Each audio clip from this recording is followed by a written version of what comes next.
Hey, this is John March, and here we are in Guitar Outside the Box, teaser lesson number 3.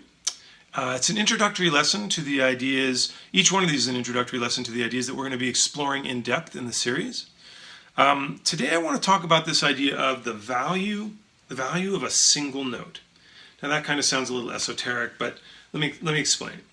So the musicians who I like, the guys who I think are really great players and great improvisers, aside from their tone being immediately distinctive or their playing style, the choice of notes, there's an aspect that I think is consistent through all the guys who I really admire, which is that you can pretty much tell somebody who you really love within one note or two notes. You can pretty much tell it's George Benson or Jeff Beck or Scott Henderson or Robben Ford or Stevie Ray or Andreas Oberg or Borelli Legren. I mean, these are the guys who I love. One note, okay? And I learned this lesson fairly early on in my playing. Was that I think I was like in my early 20s, and I did an impromptu thing where I sat in with Robben Ford at a club in Colorado. This was 30 or 35 years ago. And I wasn't a very strong player at the time, and I didn't really understand a lot about music. I was very interested in Mahavishnu Orchestra and playing 10 million notes, and I was invited by Robben to come up on stage and sit in on a tune in front of all of my friends and my girlfriend, and I didn't do very well. And the reason I didn't do very well is because at that time what I thought was that guitar playing was moving my fingers and making the mechanics of music happen. In other words, playing a lot of notes or playing a chord or strumming a rhythm and not really hearing a connection between what I was doing and what was happening in the musical context. And it took me a really long time to figure that out. But the lesson that I learned that night was that there's a value to a single note. That each note has to have its own value, and I have to actually choose that value. So when I'm playing, I'm very conscious of how I strike the string. Am I striking it light? Am I striking it hard? What kind of pressure is my right hand doing? How am I evoking the tone? Am I using vibrato? Am I not? It's habit. My hand almost always does vibrato.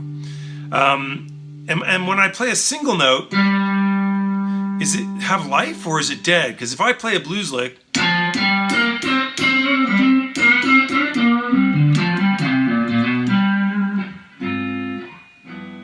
I want each one of those notes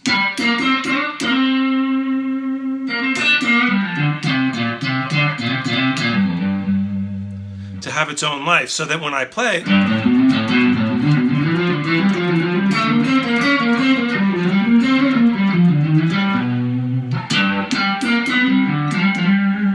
that I'm choosing each one of those notes intentionally, so that when I'm making a line,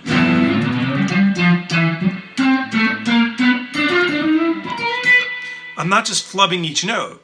When I stop concentrating and I let my hand go, and I'm not really thinking about what's happening in that moment, the notes disappear or I make mistakes. But when I'm actually thinking about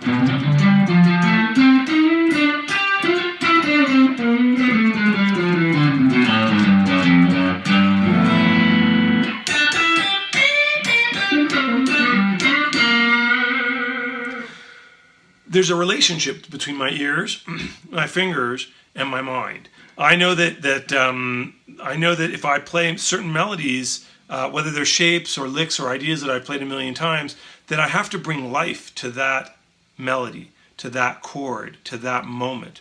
And the way that works is by choosing what happens. So it's not the mechanics of, a lot of guys have incredible mechanics, moving their hands around the neck, super fast, super technical, but there's no life to it.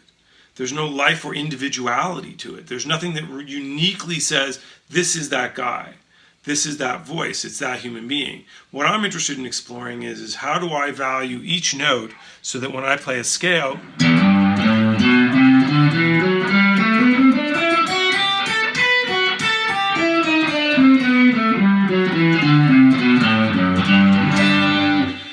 that each note has its own life within the context of the harmony and the rhythm, and also just in relationship from the note that came before it and the note that came after. That's why a lot of the guys who talk about legato, like the really skilled guys who are at legato, like Marshall, or there's a wonderful guy who sounds a lot like Holdsworth. I'll try and remember his name in another video. But he's just got this incredible sense that each note connects, so that when he's playing legato, that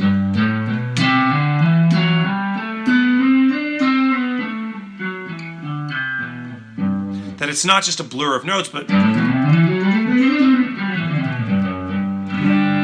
now I'm not a terribly strong legato player, but I understand the way that each note needs to connect.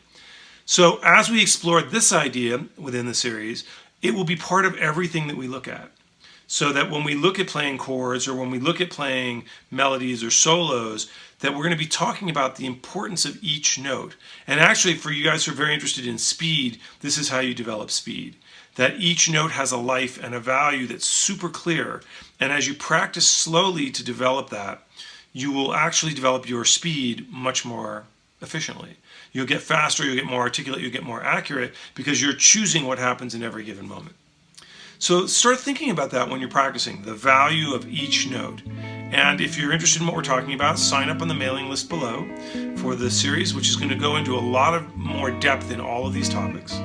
If you want to see more about me or get hold of me, you're welcome to visit my website, zenguitarguy.com, which is linked at the end. If you want to check out CDs that I've produced and played on, you're welcome to go to Bandcamp, zenguitarguy.com, or Bandcamp Zen Guitar Guy. And I'll look forward to hearing from you guys, and we'll create some out-of-the-box lessons together. So again, this is John March, Guitar Outside the Box. I'll look forward to hearing from you. Thanks.